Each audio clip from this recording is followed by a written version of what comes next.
12시에 많은 참여 바랍니다. 자, 이어서 미국 현지 연결해서 자세한 내용들 알아보겠습니다. 김한희 특파원입니다. 안녕하십니까? 네, 안녕하세요.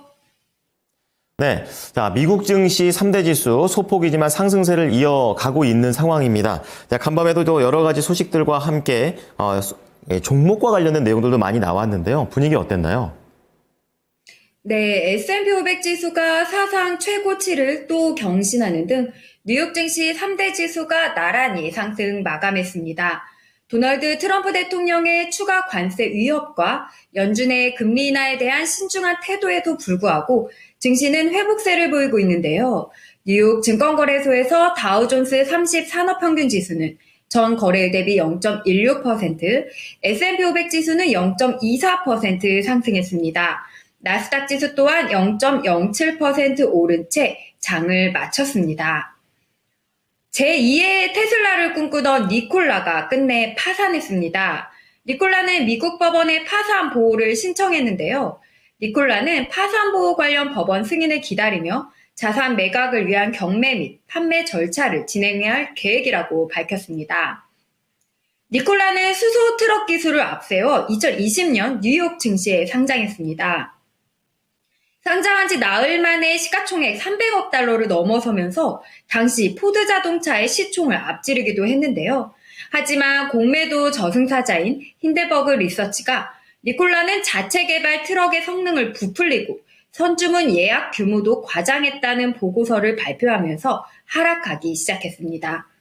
반면 테슬라는 모처럼 2% 가까이 올랐는데요. 테슬라는 미국에서 판매되는 차량의 100%를 미국 내에서 생산하는 만큼 트럼프 대통령의 자동차 관세 지침이 호재로 작용했습니다. 여기에 경쟁사인 니콜라마저 파산하면서 테슬라 주가가 올랐습니다. 매그니피센트 7은 홍조 양상이었습니다. 신제품 아이폰 16E를 발표한 애플과 알파벳은 강보합에 머물렀지만 엔비디아, 아마존은 약보합이었습니다. 메타 플랫폼스는 어제 하락으로 연속 상승세가 20거래일 만에 중단된 후 이날도 1% 이상 내렸습니다. 마이크로소프트는 오늘 자체 개발한 첫 양자 컴퓨팅 칩인 마유라나 1을 발표했는데요.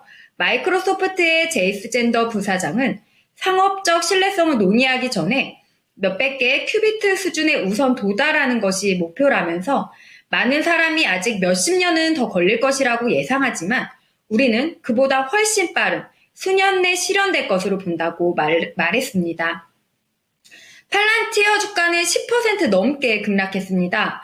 트럼프 행정부가 고위 국방부 관료들에게 향후 5년간 국방 예산을 8%씩 삭감하는 계획을 수립하라고 지시했다는 보도가 나왔기 때문인데요. 인텔 또한 주가가 6% 넘게 떨어졌습니다. TSMC와 브로드컴이 분할 인수할 수 있다는 기대감에 최근 급등하면서 피로감이 쌓인 것으로 풀이됩니다. 네. 자, 다음은 발언과 관련된 내용들입니다. 우선 FOMC 의사록에서는 금리 인하에 대한 또 힌트를 주고 있는 그런 상황인데요. 온도는 어땠습니까?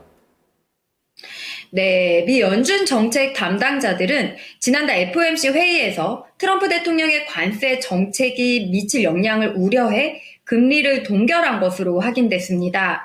연준이 공개한 지난달 28, 29일 FOMC 의사록에 따르면 회의 참석자들은 트럼프 관세에도 불구하고 인플레이션이 더 떨어질지 확인한 뒤에야 금리를 더 내리는 게 적절하다는 결론을 내린 건데요. 연준은 관세 외에도 트럼프의 이민 규제, 불법 이민 추방 등의 정책이 몰고 올 영향에 대해서도 우려했습니다. 다만 트럼프 2기 행정부와 규제 완화, 감세가 경제 전망에 긍정적으로 작용할 가능성에 주목했습니다.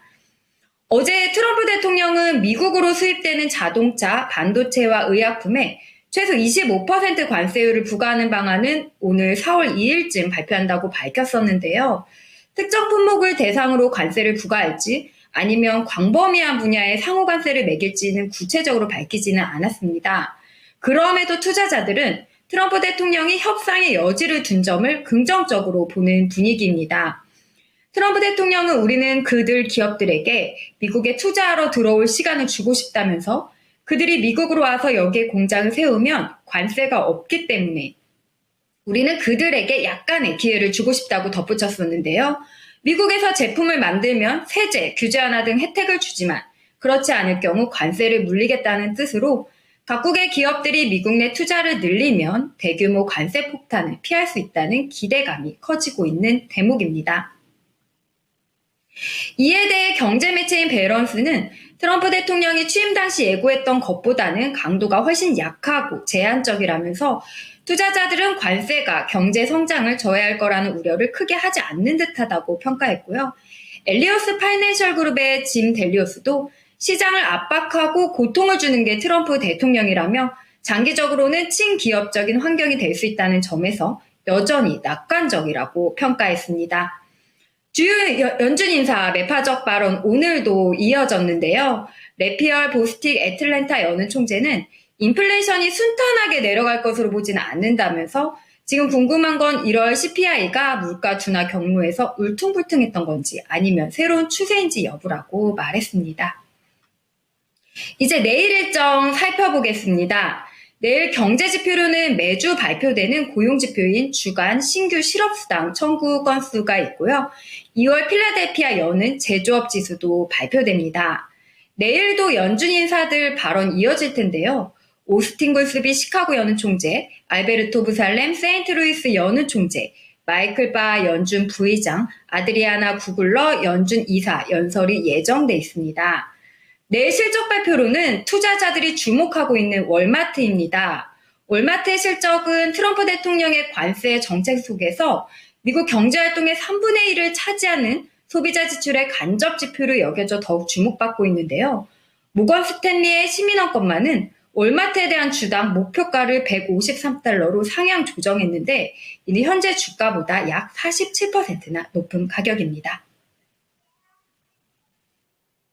네, 말씀해 주셨던 실적을 통해서 미국 시장의 이런 소비 좀 알아보도록 하겠습니다. 오늘 말씀 잘 들었습니다.